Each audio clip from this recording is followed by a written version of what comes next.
Hello guys, मैं Ratan sir. Welcome to my channel Ratan sir grammar. आसान से आसान भाषा में ग्रामर की जानकारी आप तक पहुंचाने के लिए मैं आपके सामने आता रहता हूं। आज मैं एक ऐसे पॉइंट को आपके सामने रखने जा रहा हूं जो पॉइंट शायद ही किसी किताब में मिले। टीचर्स इसलिए इसको नहीं बता पाते हैं और ये बहुत ही मुश्किल काम भी है। मैं मुश्किल काम को आसानी से आपको आज डिस्कस करने जा रहा हूं। It is a hard nut to crack. वो होता है आदमी का नाम लिखना। आपके सामने आदमी के नाम लिखने का ऑप्शन कई बार आता रहता है और नाम लिखने में गलतियां देखी ही जाती रहती हैं। तो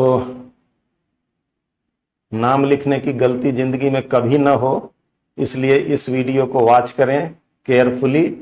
नोटबुक और पेन अपने पास रख करके इस वीडियो में बताए गए नियमों को अच्छी तरह से नोट डाउन करें और उसके बाद उसको स्टडी करें। और किसी तरह का कोई प्रॉब्लम आवे तो कमेंट करके मुझे पूछ लिया करें। I will always try to answer your questions. तो आदमी का नाम क्यों जरूरत पड़ती है लिखने की? तो हमें बैंकों में, कार्यालयों में, शिक्षण संस्थानों में अथवा अपने दैनिक जीवन में कई जगह अपने नाम या और लोगों के नाम लिखने की आवश्यकता पड़ती रहती है। बट मुश्किल तब आती है जब वो नाम गलत हो जाता है। इसका सबूत आपका आधार कार्ड है और आपके वोटर लिस्ट की पूरी सूची है, जिसमें कई लोगों के नाम गलत फलत देखे जाते हैं। और एक बार जब नाम गलत हो जाता है तो उसको सुधारना मुश्किल ही नहीं, थोड़ा टेढ़ा भी हो जाता है। खासकर बैंकों में अगर थोड़ा भी नाम में हेरफेर देखी जाती है तो बैंक वाले दौड़ाते दौड़ाते परेशान कर देते हैं और हम समझ नहीं पाते कि हम कैसे इस मुश्किल को हल करें। तो आज मैं ऐसे ही नाम की चर्चा करूंगा, बट नाम गलतियां कैसे होते हैं, कैसे हो जाती है, उसके लिए सबसे पहले हमें वर्तनी की जानकारी होनी चाहिए। मतलब अ आ से लेके क का की तक हिंदी और इंग्लिश में अच्छी तरह आना चाहिए। जो बचपन से सिखाया गया होगा, आपको आता भी होगा, बट आपके रिमाइंडर के वास्ते में फिर से एक बार चर्चा कर देता हूं। वही अ आ से लेके क का की तक। अ आ इ ई उ ऊ री। इसके लिए ए या double A, I double E या ई, यू डबल ओ या यू, आर आई। ए आई ओ औ अंग अ। ए आई ओ, ये ओ यू और ए यू दोनों लिखा जाता है। अंग के लिए ए एन और ए एम भी लिखा जाता है। किताबों में ए एन पाया जाता है। आपके टीचर ने आपको ए एन बताया होगा, लेकिन मैं आपको दिखाऊंगा कि अनुस्वार की अंग्रेजी अंग के लिए ए एम भी आता है और अह ए एच। फिर क, ख, ग, घ, ङ, K H, G, G H, N, च, छ, ज, झ, य, C H, C double H, J, J H, N,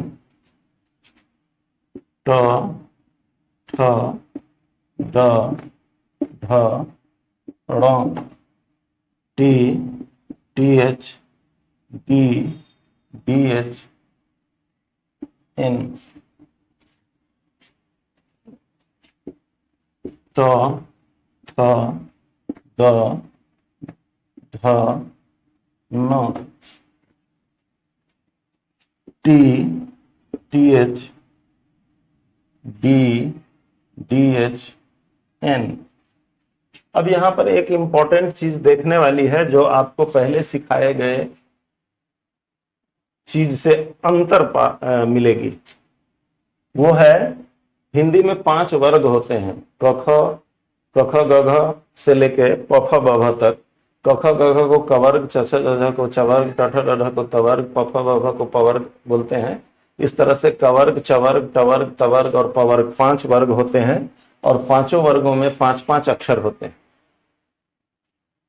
तो यहां एक चीज इंपॉर्टेंट देखने वाली है कि कवर्ग से लेके तवर्ग तक, कवर्ग से लेके तवर्ग तक के 5 अक्षरों में से जो पंचमा अक्षर है, ये जो है सभी की अंग्रेजी एन होती है। आपको कवर्ग का 5वां अक्षर की अंग्रेजी एनजी सिखाई गई होगी, इसकी वाईएन सिखाई गई होगी। ये दोनों गलत है। इसको मैं साबित करूंगा आगे कैसे गलत है। बाकी सभी के पंचमा अक्षर की अंग्रेजी एन ही होती है। इसी को जान करके हम लोग आगे नाम लिखेंगे और मैं साबित करूंगा कैसे एनजी और वाईएन गलत है। जो आप वर्षों से जानते आ रहे हैं उसको मैं अभी गलत इस वीडियो में या अगले वीडियो में गलत बताने वाला हूं। उसके बाद एक और रह जाता है,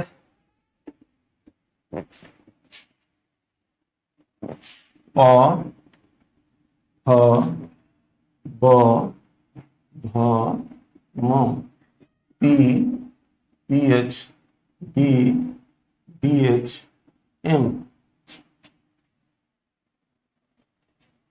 तो उसके बाद य, र, ल, व, श, श, स, ह, अक्ष, त्र, ज्ञ, Y, R, L, V, S H, S H, S H, K S H, T R, G Y या जे एन।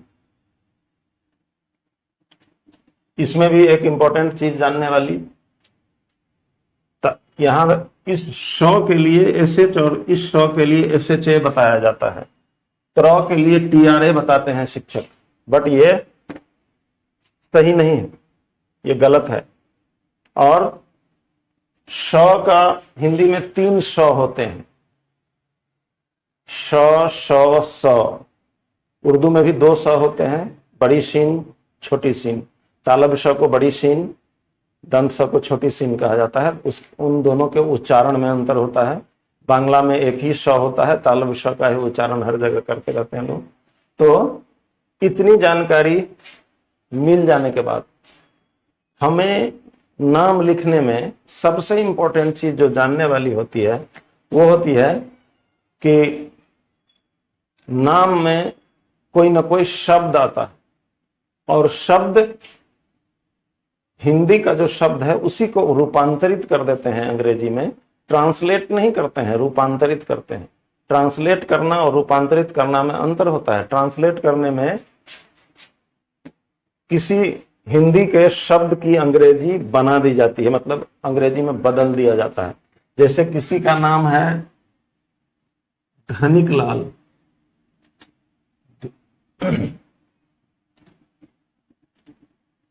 धनिक लाल, तो अगर इसको इंग्लिश में करेंगे, ट्रांसलेट करेंगे, तो तब धनिक का रिच होता है, लाल का रेड होता है। बट ऐसा नाम नहीं होता। इंग्लिश में हम रूपांतरित करते हैं और धनिक लाल के बदले, इस धनिक लाल के बदले ऐसा ना लिखकर ऐसा लिखते हैं। तो हमें ऐसा करना है, ये करना है, ना कि ये करना। और इसके लिए हमें हिंदी के व्याकरण के अनुसार बनाई गई मात्राओं का ज्ञान होना चाहिए। हिंदी में मात्रा क्या होती है ये भी जानना इंपॉर्टेंट होता है, क्योंकि जब हम वर्तनी सीख जाते हैं और मात्रा का ज्ञान होता है तो हम कोई भी नाम लिखने के लिए हमारी हिम्मत खुल जाती है। और गलती का डर मिट जाता है। तो चलें पहले सबसे पहले मात्रा बताता हूं। ये भी मात्रा आपको आती ही होगी, मात्रा कोई नई चीज नहीं है आपके वास्ते, ये बिल्कुल वैसी ही चीज है जो पहले से आप जानते आ रहे हैं, बट इसी को मात्रा कहते हैं, ये नहीं पता होगा। हिंदी में 12 मात्राएं होती हैं, जिनको 12 खड़ी करके हम बचपन में कका की सीखते हैं। तो जिस किताब में कका की सीखने के लिए लिखा रहता है, हम लोगों ने मनोहर पोथी नाम की किताब पढ़ी थी, उसमें ऊपर में कका की वाला चैप्टर के सबसे ऊपर लिखा होता था 12 खरी। उस वक्त तो नहीं पता था क्यों 12 खरी इसको कहा जाता है, बट अब पता हुआ कि 12 मात्राएं होती है, इसलिए इनको 12 खरी नाम दिया गया है। तो चलिए उन सभी मात्राओं को पहले मैं जान देता हूं। तो हिंदी में 12 मात्राएं होती हैं, वो मात्राएं होती है ये।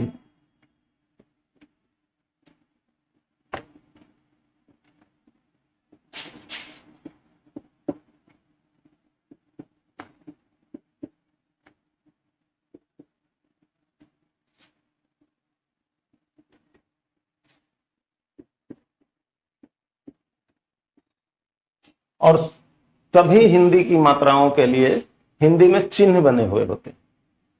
किसी वो चिन्ह अगर किसी भी अक्षर पे डाल देते हैं तो वो मात्रा उस अक्षर पे चढ़ जाती है और वैसा उच्चारण आने लगता है। और ये मात्रा का क्या चिन्ह है ये भी आपको पहले से पता है। अ के लिए कोई मात्रा नहीं होती है, कोई चिन्ह नहीं होता है, इसलिए इसको छोड़ते हैं। आकार के का चिन्ह ऐसा है, हर्षिकार, दीर्घिकार, ह्रस्वकार, दीर्घकार, एकार, ऐ, ओ, औ, अंग और अह। ये सारी मात्राएं हैं। हम किसी अक्षर के आगे पीछे ऊपर या सामने इन मात्राओं को डाल देते हैं तो वो उच्चारण उस अक्षर पे जुड़ जाता है और उस तरह का उच्चारण हम कर बैठते हैं। तो हिंदी में तो मात्राओं के चिन्ह होते हैं, बट इंग्लिश में मात्राओं के चिन्ह नहीं होते, बट इनके लिए कुछ वॉवेल्स फिक्स किए गए हैं। और वो वॉवेल क्या क्या होते हैं ये भी आपको पहले से पता है, बट इसी को मात्रा कहते हैं, ये आपको नहीं पता है। तो एक बार फिर से याद कर दूं आपको।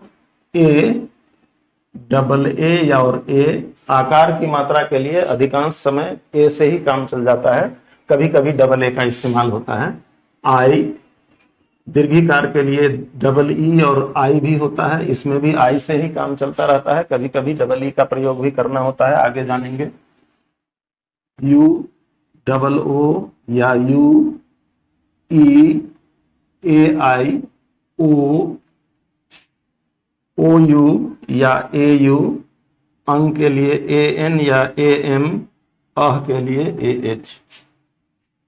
इन 12 के अलावे एक और मात्रा होती है, वो होती है री। इसकी मात्रा का चिन्ह ऐसे होता है, इसकी अंग्रेजी ऐसे। अब जैसे मुझे कोई नाम लिखना हो, जैसे मुझे सोहन लिखना हो तो सौ लिखा जाएगा, उस पर ओ की मात्रा ऐसे ऐसे ऐसे डाल देंगे, ओ हो गया। ह लिखेंगे और न लिखेंगे। अब अगर इंग्लिश में करना पड़ेगा तो उसी के लिए सौ के लिए एस होता है, ओ कार की मात्रा ओ है, ह के लिए एच है, ए डालेंगे, एन डालेंगे। इस तरह से सोहन के लिए ये आ जाता है इंग्लिश में इसका रूपांतरण। तो इस तरह से हम नाम लिख पाते हैं इन मात्राओं की सहायता से। तो इन मात्राओं को अच्छी तरह कंठस्थ कर लेने वाले को नाम लिखने में कोई परेशानी नहीं होगी। अब आगे की बात, तो नाम को हम 2 भागों में बांटेंगे। नाम 2 भागों में इसलिए बांटेंगे कि 2 तरह के नाम होते हैं। एक नाम पूर्ण अक्षर वाले नाम होते हैं और दूसरी तरह के नाम आधे अक्षर वाले नाम होते हैं। पूर्ण अक्षर वाले नाम लिखने में भी थोड़ी सी दिक्कत होती रहती है, पेंच है उसमें, और आधा अक्षर वाला नाम तो लोगों को लिखने आता तक नहीं रहता है। तो सबसे पहले मैं पूर्णाक्षर वाले नाम की चर्चा करूंगा।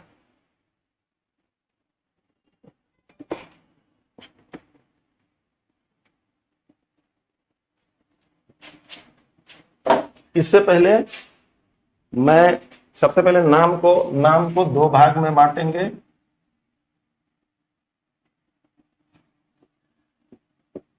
पूर्णाक्षर वाले नाम और संयुक्ताक्षर वाले नाम।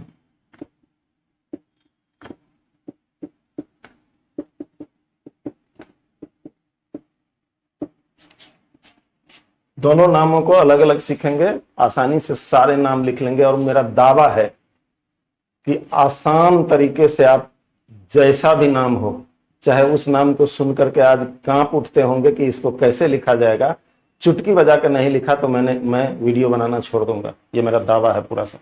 तो इन नामों को डिस्कस करने से पहले एक चीज जो मैंने पीछे कही थी उसको मैं क्लियर करता चलूं कि मैंने कहा था कि पंचमाक्षर क वर्ग से लेकर ट वर्ग तक जो 5 वर्गों में से 4 वर्ग होते हैं, हिंदी में चारों वर्गों का पंचमाक्षर एक ही अक्षर एन से लिखा जाता है।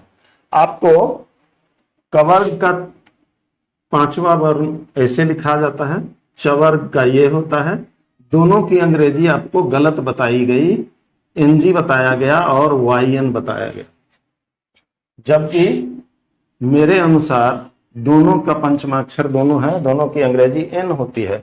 इसको साबित करने के लिए मैं एक एग्जाम्पल देता हूं, इसको अच्छी तरह समझने की कोशिश करिए। ये दोनों अक्षर संस्कृत में इस्तेमाल होते हैं और संस्कृत के शब्दों को जब हिंदी में इस्तेमाल करते हैं, तत्सम शब्दों को, तब इन अक्षरों की आवश्यकता पड़ती है।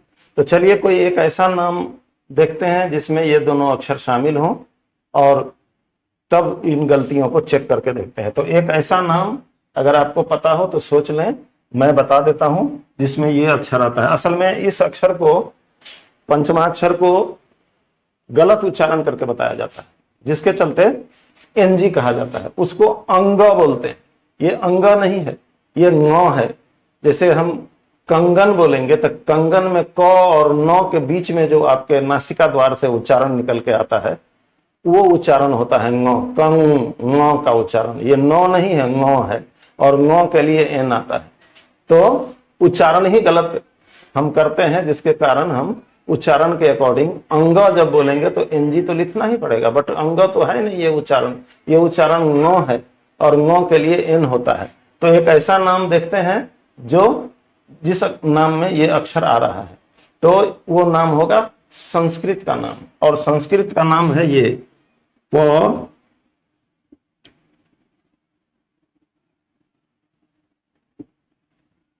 पंकज। ये संस्कृत में पंकज ऐसे ही लिखा जाता है, इसको हम हिंदी में ऐसे लिखते हैं। और जब अब इसको दोनों तरीकों से लिखकर देखते हैं, ङ के लिए एनजी लिखकर भी देखते हैं और एन लिख करके देखते हैं। तो प के लिए पीए, ङ के लिए एनजी, क के लिए के ए, ज के लिए जे। अब अगर ये तरीका अप्लाई करके इसमें देखते हैं तो हमको ये नाम गलत लगता है। अब एन वाला तरीका लगा के देखते हैं। प के लिए पी ए, ङ के लिए एन, क के लिए के ए और ज पंकज। इसका माने ये नाम सही है और ये नाम गलत है। इस तरह से ये एनजी, ङ के लिए एनजी होना गलत साबित हो गया। अब एक ऐसा नाम देखते हैं जिसमें च वर्ग का पंचम वर्ण आता है, और वो वर्ण होता है चंचल। इसको हम हिंदी में ऐसे भी लिखते हैं। अब इसको दोनों तरीकों से देखते हैं। तो च के लिए CHA, य के लिए YN जो टीचर ने बताया पहले YN, फिर च के लिए CHA और चंचल, ल के लिए L। अब इसको इस तरह से अगर देखते हैं तो हमारा ये नाम गलत उच्चारण होता हुआ प्रतीत होता है, और इस तरह से हमने देखा।